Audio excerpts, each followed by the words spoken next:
আজ আমরা জানব নূহ আলাইহি ওয়াসাল্লামের সাথে মহাপ্লাবনের দিন কি ঘটেছিল। নূহ আলাইহি ওয়াসাল্লাম তার কওমকে সতর্ক করলেন, আল্লাহর দিকে ফিরে আসো।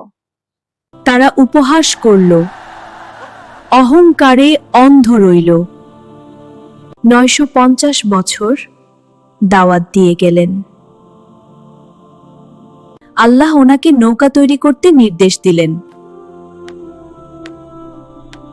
তার কওম বলল, মরুভূমিতে নৌকা, এবং তারা হাসতে লাগলো। মুমিনরা নৌকায় উঠল, জোড়ায় জোড়ায় প্রাণীদের তোলা হলো। আকাশ থেকে বৃষ্টি নামল সেই এক মহাপ্লাবনের দিন। নূহ আলাইহি ওয়াসাল্লাম ছেলেকে ডাকলেন, সে কথা শুনল না। এক বিশাল ঢেউ সব কিছু গ্রাস করল।